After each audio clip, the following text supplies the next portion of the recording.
Hello and welcome to England Cricket on 99.94 Cricket every day. I'm Daniel Norcross, the still most junior member of BBC's Test Match special commentary team, out here in Karachi having watched an historic England series win. And I'm joined today by his greatness, his track-suited, a kind of, well, £2 shot Brian Clough, the puff pastry hangman himself. It's Rory Dollard. You can't Hello, Rory. Can't get anything for £2 anymore in the pound shop. Inflation is going mad. Well, I can't wait to get back to England and find out all about it.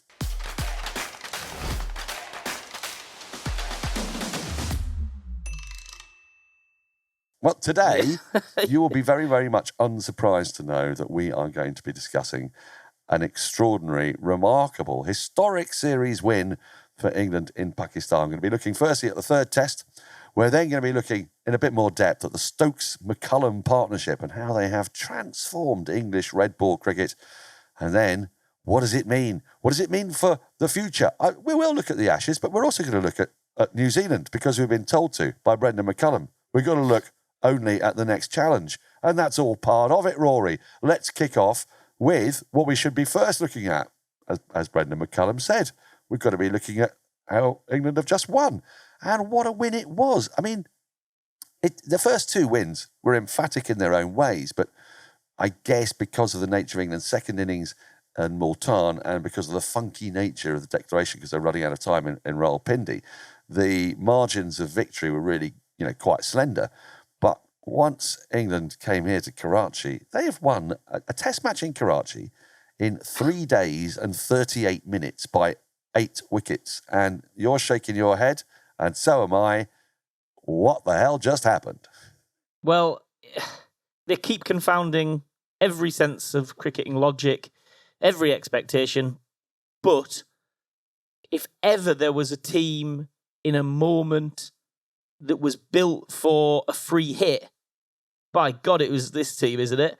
And they won the series 2-0, and they had a team who loved to lean into the skid and just love to drive fast on a country road when the hedges haven't been clipped back and they don't know what's coming round the other corner and they just want to put the foot down, and they'd already won the series. Like, this is a team that was built for this moment, just to go out with almost nothing on the line, and they were pure. It was almost the Stokes-McCullum thing purified and distilled down to its most basic thing, which was go out, be fun, make a few memories, win a game of cricket.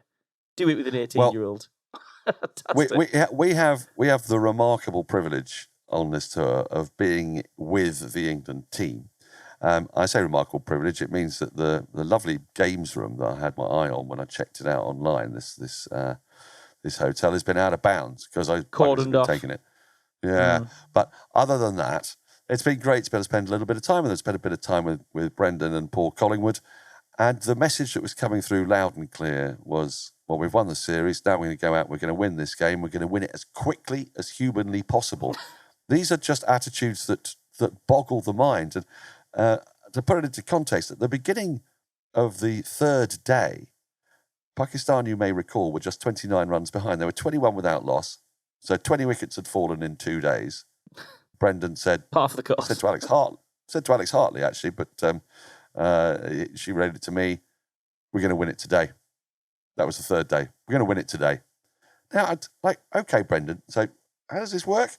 So you're going to bowl out Pakistan on a pretty flat deck. There's a bit of turn in it, but it wasn't an extravagant turn. You've got a left-arm spinner who is the leading wicket taker in the world this season, but in large part because he's played more tests than anyone else, averaging nigh on 40. You've got the youngest man ever to play test cricket for England, who is... Look, a really great prospect, but he's bowling the hardest thing for anyone to bowl, leg spin, on a pitch that was not ragging, against the top order that, let's face it, has not been that shabby. Abdullah Shafiq, very fine batter, averaging, high 80s or whatever it is, crazily in his test career. Babar Azam, Mohammed Rizwan, Saud Shakil. These are fine players. Azhar Ali playing in his last test match. Hugely motivated in Karachi. And not players who are noted for being spooked by spin.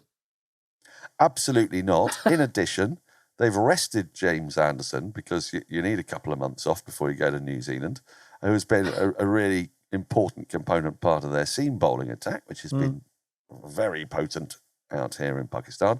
So you're going to bowl them out today and then you're going to knock off whatever is left. Well, they didn't quite manage it, but my God, they gave it a damn good go.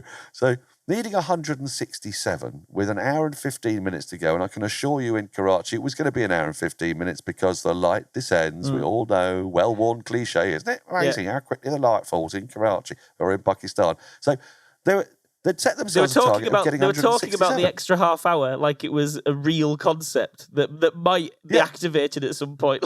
I can not forget Unfortunately, it. the laws of astrophysics seem to have gone out of the window there.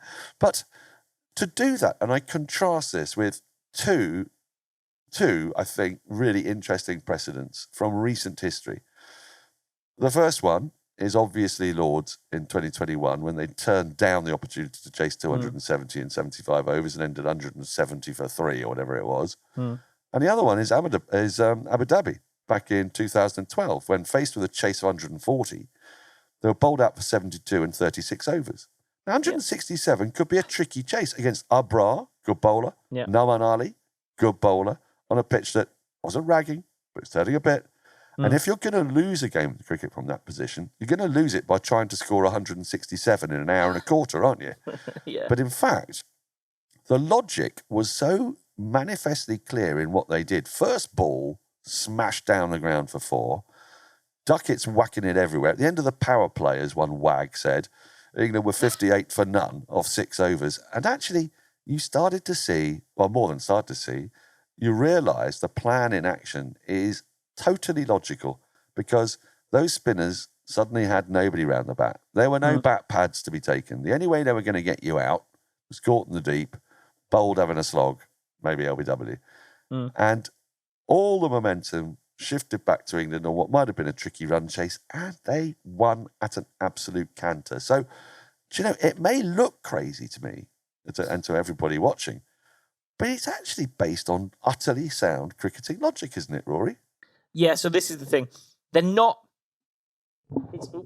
throwing logic out. They're not throwing logic out of the window, which is what it threatened to look like at times because we hadn't caught up yet. They're just redrawing the lines.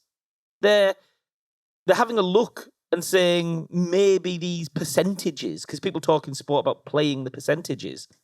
They're just looking at them and going, I think they need updating. I think we haven't updated the percentages for a while, and they look a little bit different to what you all think they look like. Now, I've been on England tours in the past where it gets to the last game of the series, and England look like they're trying to get home in a hurry. But usually it's the other way around. Usually they've got their eyes on the departure lounge, but they don't have the series trophy with them when they get there. So to be sort of sprinting for the exit door with 3-0 on the table, this has been a profound. I mean, I'm gutted that I missed it. I should have been out there. Really, I had to withdraw from this tour because it looks like this is going to be a tour we reference. It's going to be a touchstone because it's almost more impressive, more resolute than the way they played in the summer because that, and I've said this before, that felt like they were just having a go and seeing if it stuck. This is like it's crystallised and it's become clear, and they all appear to be signed up and signed in. I mean, we've barely mentioned Rehan Ahmed, amazingly, because he's the story of the day. But, I mean, if there was a single moment that summed up this thing over the last 9 months of English cricket, it was Rehan Ahmed walking out at number 3. That was the moment. It was like, and it was wild, it was preposterous, it was like charismatic, it was magnetic, it was sexy, and I got about a dozen texts on my phone from people saying, knew they were going to do that. Because now people have caught up. This thing's been going on for a little while, and it's been catching people cold, and now it's not. People thought there was a good chance they would send 18-year-old debutant Rehan Ahmed out to bat at 3 to win the test match. And they did. And you know, again, it had some logic to it in the context of the match.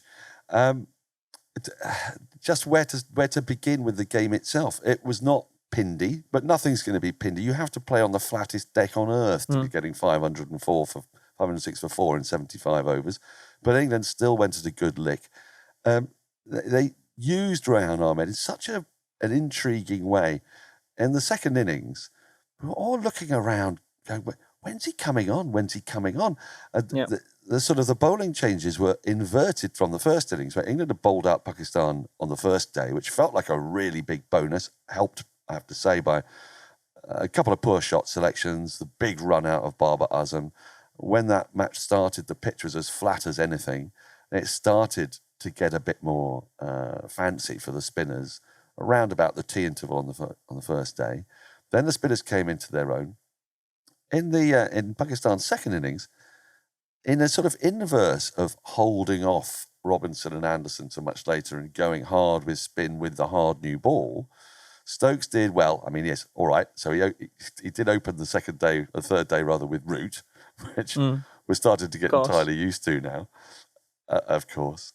But there were seamers on all the time. Wood bowled 2 spells. Robinson bowled Stokes finally out of nowhere. Okay, why is he bowling? Why isn't Rehan bowling? He picked up 2 handy wickets in the first innings.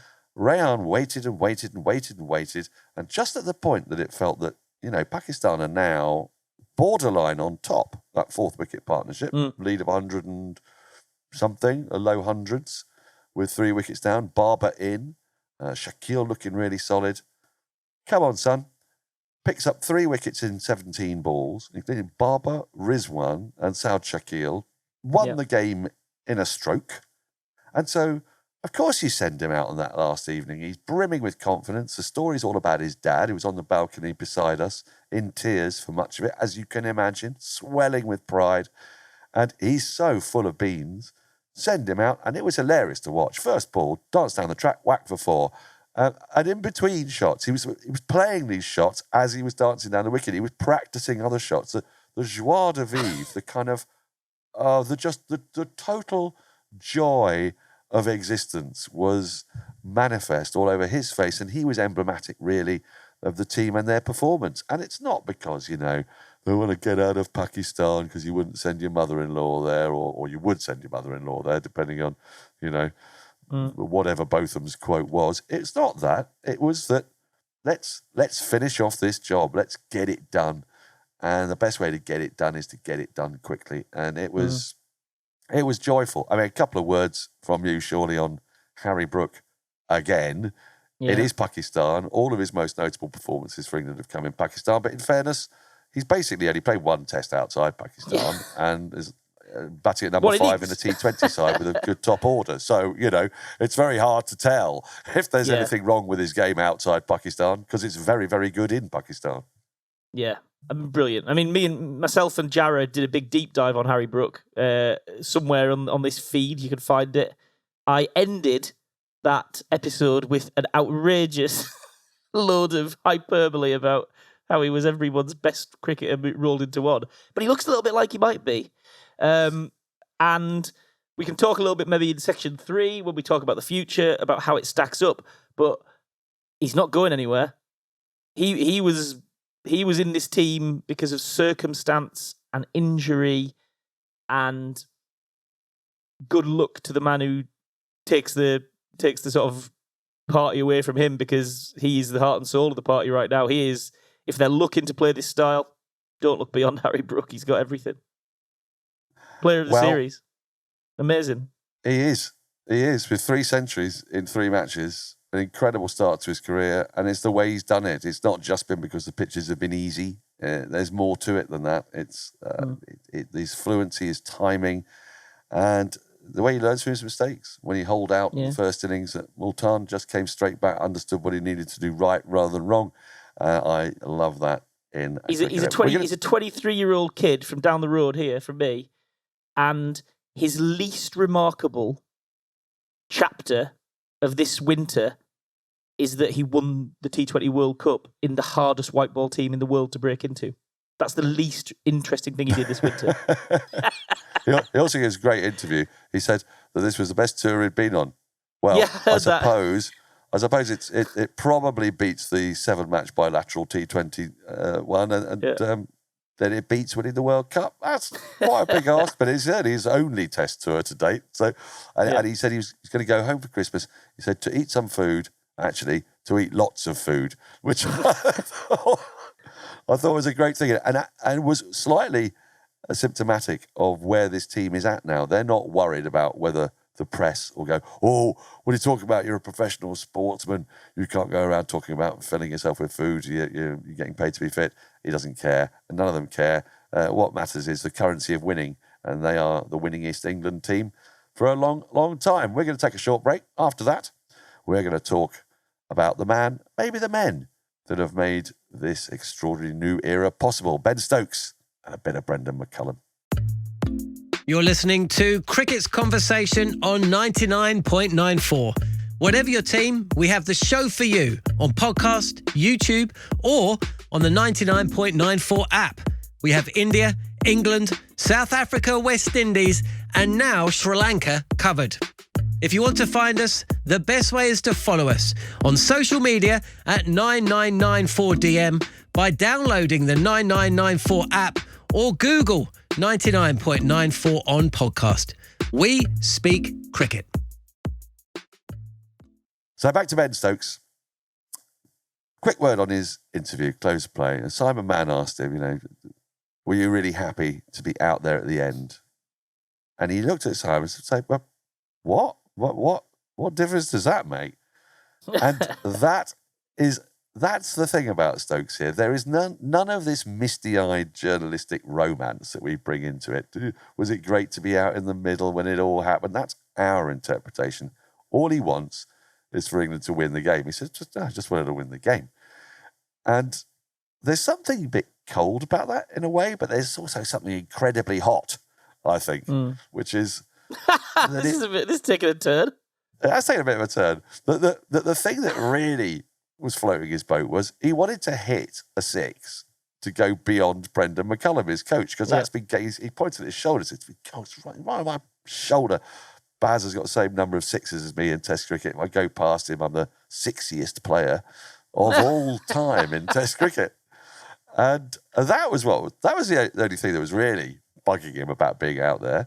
And I loved that. And his attitude to everything that England does is, well, we've talked about it lots. It's all about being positive, but it's all also about taking all the kind of stories that we like to weave together and all those kind of thoughts and just crystallize the game down into enjoying yourself and winning the game.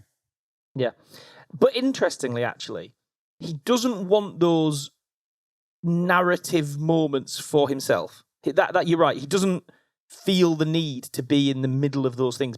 And that's a function of two things, probably. One is he's got his gut full of those things already. Like if he retires tomorrow, the highlights reel is full to brimming of moments where Ben Stokes is in the middle of things. So he doesn't feel that visceral need to have his moment because he's had it.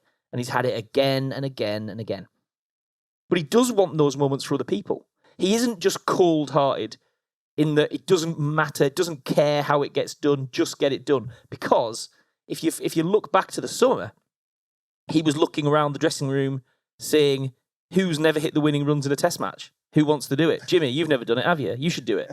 So it's not quite that simple. I think he does value those moments and what they can mean to people, but he doesn't value them for himself in a selfish way. He just wants everyone to have them. So it's maybe a little bit broader than that. But I mean, it's already old hat to say that this is a impactful, profound captaincy for England because it is still so young. But it's impossible. It's impossible to look at it in any other way. He's reimagined what the England team is capable of. He's reimagined what test matches can and should look like. He's doing great work. And he's getting people like Jimmy Anderson and Stuart Broad to rethink what they think Test cricket might be or should be. It's incredible. And he's proving himself. And again, this is me repeating slightly what I think I've said before. But the man who won the World Cup near enough single-handedly and then produced the best single performance I've ever seen at Headingley in 2019, that's shaping up like being silver medal on the Ben Stokes podium of things he's done for England. And it's crazy because his career topped out and peaked at that moment and everyone knew it, except it hasn't. And this job here could be the thing that we remember him for. It's amazing. And I always look at the reaction of like Atherton and Hussain, people who've been in the job, worn the blazer. They're open-mouthed. They can't believe that someone's come in and done this. I sort of can't either. And yet, our job, certainly on TMS, and to a degree, your job as a writer, is to analyse what's going on in front of you. And we find ourselves questioning tactics like we mentioned in the first part, where was Rayan Ahmed for a while, really quite a long while, as things didn't really change, which was an unusual passage of play, really. Stokes sort of doing the same thing for quite a while, for like an hour and a half, 2 hours, variations on it with different seamers, but not trying the leggy, and ask ourselves, what is Stokes up to here? Noticing what can sometimes be characterised as kind of ADHD, in that if something doesn't happen for 3 overs, then something has to change. And wondering how a bowler would feel about being asked to come on and just bowl 2 overs here, quick bowler. It's not the spinner that comes on for an over before lunch. It's Mark Wood comes on for an over before lunch. It's all those things sort of turned upside down. So you're questioning at all times on the basis of everything that you have seen before. And yet, as you do watch what's happening, it's only just slightly tangentially different from orthodoxy, isn't it? But that being removed enough, it's like looking through slightly frosted glass bathroom from the 1970s and trying to see what's going on inside, although you really shouldn't do that, ladies and gentlemen. Just leave whatever's going on inside to happen inside. But but you know what I mean. Leave people to their bathrooms, Dan. I know, really should do.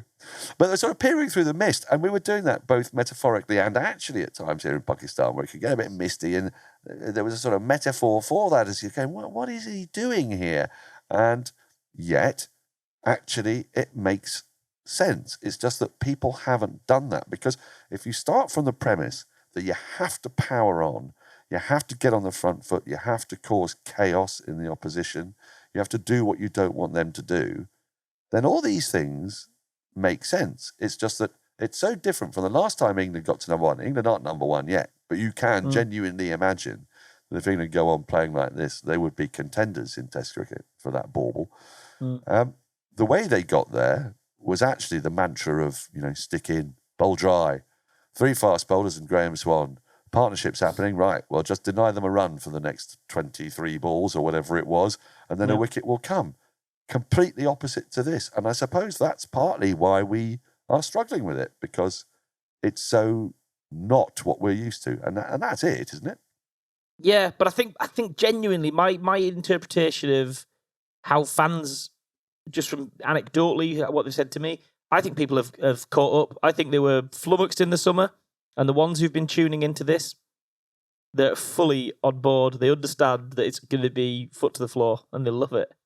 I mean, it could do great for the business of cricket, frankly, because this is a product you want to see. Listen, Ben Stokes has also just been nominated for the biggest thing in sport, as we know, because at this time of year, it's already ever people talk about BBC Sports Personality of the Year, and it's not that frequent for a cricketer to be nominated, really, over the last 20 years. Not too many, I don't think. Obviously, Freddie won it, and we have had winners and we've nominees. I think Stuart Broad was nominated not too long ago. Ben Stokes, obviously in 19. But he's been nominated this time as a captain, hasn't he? He's joined a shortlist of about 5, I think, 5 or 6. And it's not because of the outrageous stuff he's done with the bat. It's not because he's bowled teams out. We've got a cricketer nominated for this wider breakthrough glass ceiling kind of award that draws all the eyelids of the world for what he's been doing with bowling changes and batting orders. And that's quite remarkable, isn't it? It's like we talked about in the Rawalpindi that he could have been man of the match for his positive attitude, basically.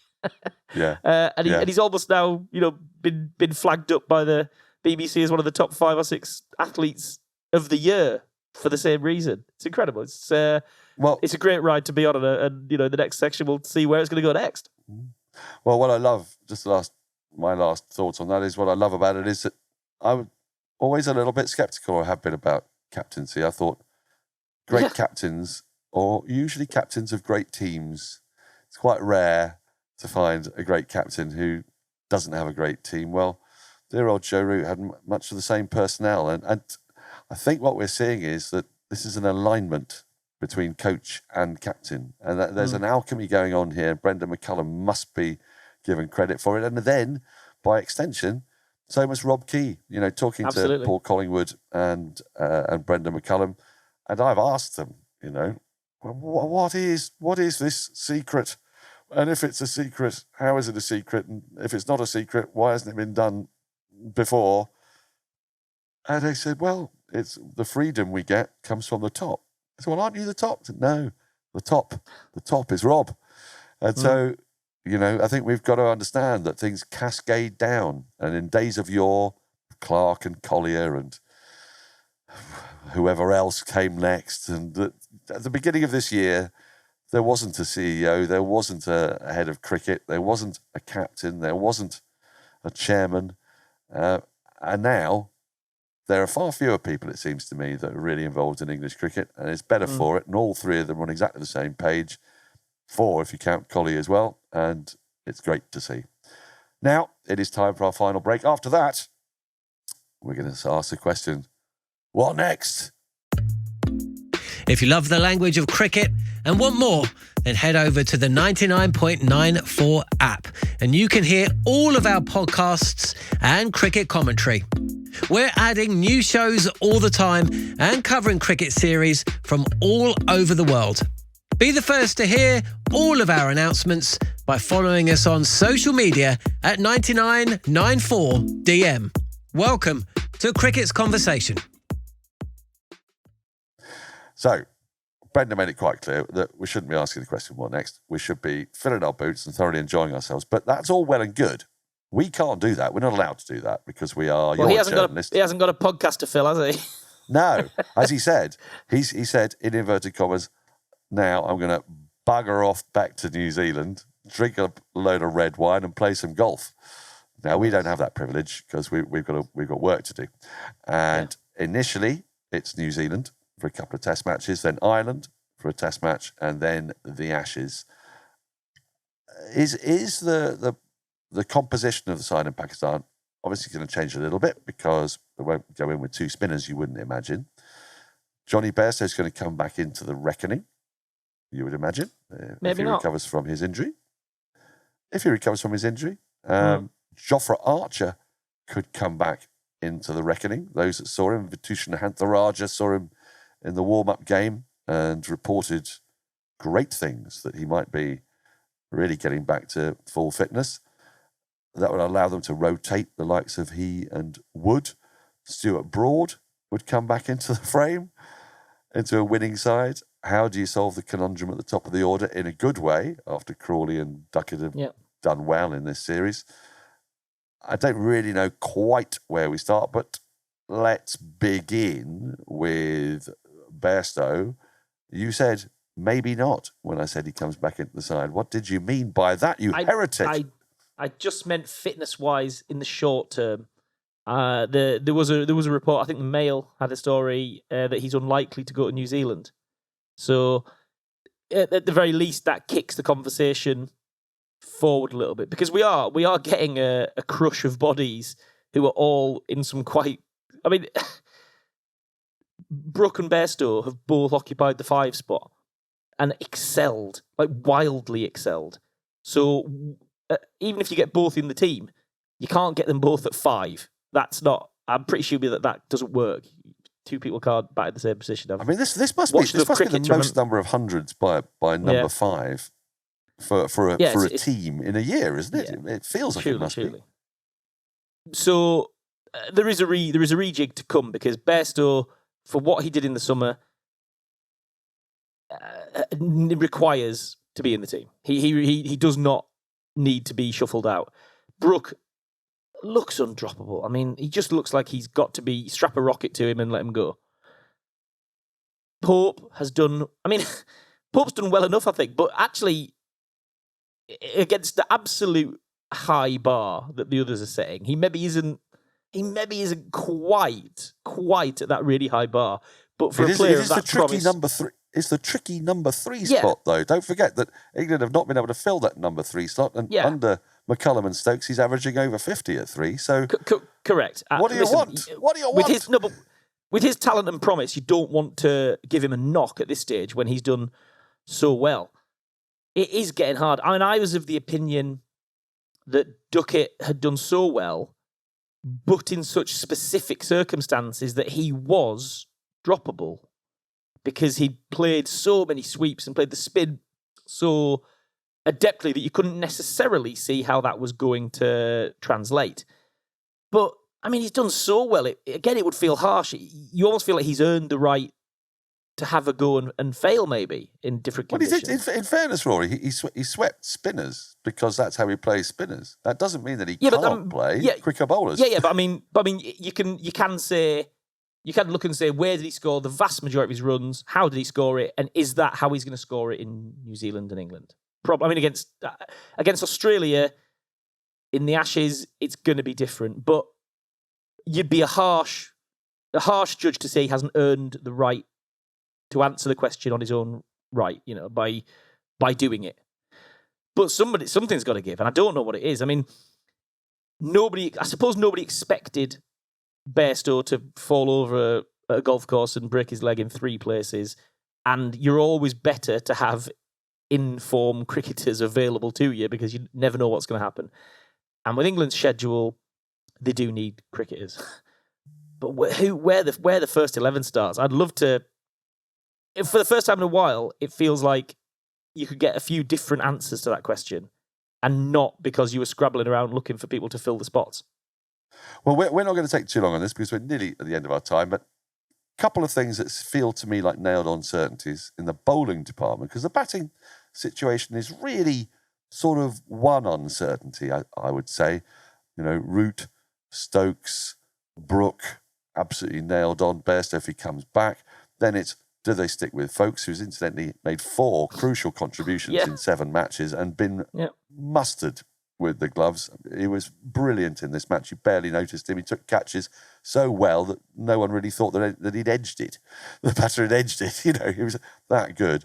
So it's really going to be about how they juggle getting Bairstow back in and whether Brook goes up to open or someone else goes up to open potentially, or whether they go with Bairstow in to replace Folkes. But with the bowling, Ollie Robinson feels like he is an absolute must when fit, especially in English conditions, but he bowled so well out here in Pakistan, which did not help Pakistan seamers, but it did seem to be okay for Robinson. Jimmy Anderson as well. Might be his last series, might not. He's not indicated anything of the sort. He feels he's fitter than ever. He's learning more and more tricks. He gave me an interview in the lunchtime on the first day of the final test, when, for all the world, it might have been a 28-year-old planning for the next 5 years. So him, in the form of his life, it has to be said, you would imagine those two are in. Then it's about composition of the side. Will they always pick a spinner? Much will depend on Stokes' fitness, and then it's going to depend on the fitness, I think, of Wood and Archer and how they manage those two. And that's going to be something that we always have to keep our eye on, because Wood is such a fragile little poppet, and Jofra Archer is an aspiration, it feels, in some ways. But Vatushna Hantharaja has given me hope that it's more than an aspiration. He's coming round the mountain, Rory. So, but probably for the Ashes, though, right? I think maybe he'll go to South Africa first, right? And then he won't do New Zealand. Yes. I don't see him playing Test cricket in New Zealand, especially as there are some fairly horrible memories of playing. Yeah. Well, exactly. Yeah, that's precisely right. He'll get sort of aftershock, won't he, from that? But Listen, just quickly, the other one is: do you think Ryan Ahmed is a chance to dislodge Jack Leach as first choice spinner? I do, depending on where they're playing, and because of England's tail. And England did have a problem with the composition of their tail, with Robinson coming in at 8. I know the management have a lot of faith in his ability as a batter, but he's not always shown it. He showed glimpses of it on this tour a couple of times. He also showed glimpses of magnificent oddity, the crazy shot he played to get out when Harry Brook was at the other end on 100 and something not out in the second test, but that's by the by. So I think that with batting being such an important string in Ryan's bow, I think they might be tempted, but they're also very, very loyal. So these are problems for them to decide. And the thing is, whatever decision they make, the thing about this management is it always seems to work. So I think, at least in this phase of this remarkable partnership, it's not great for a pundit, but I am going to sit back and watch. Which, like I say, we're supposed to have opinions, aren't we? I'm going to be a bit reactive, I think, to this side. I think Ryan Ahmed plays some part in the Ashes. I can see it happening.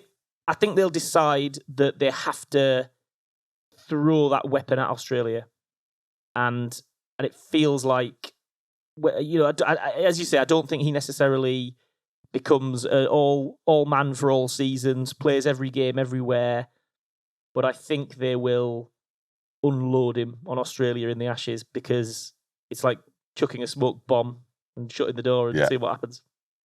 And you're dead right. And that's the chaos. That's the chaos theory of this magnificent England team at the moment. It's time for us to go. We'll be back.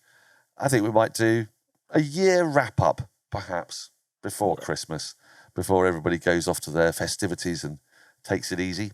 I'm leaving Karachi tomorrow, a day early. Very sad. I've had an absolutely wonderful time in Pakistan. People here have been very kind and very generous. I'm gonna miss all that as I go back to the cold of the United Kingdom, although I hear it's warmed up a little bit. But for me, well, there's Big Bash commentaries to look forward to, and if I get one as thrilling as Sydney Thunder being bowled out for 15, I can be home extremely early. Fingers crossed for that. Rory, you all lined up and geared up for Christmas? Yeah, all good. Yeah, I'll finally be getting back on the road. I'm going to New Zealand for those games, so I will be. I'll be checking in with you from there. We'll try and make that work. God knows how. That is a bad time zone. Yeah. But I look forward to checking back in and seeing it with my own eyes, because these guys are, I don't know, they're making it work. It's a feast, I tell you. It's an absolute feast. Thank you for listening to England Cricket on 99.94, where we speak cricket every day. Please rate, review and subscribe wherever you enjoy your podcasts. You can download the 99.94 app and follow us on Twitter, in my case at Norcross Cricket, and you, Rory? At the RVD. That be he. Not Never miss out. Chap. Not the wrestling chap. Join our 24/7 conversation on social media and follow us at 9994DM. Cricket every day, your way.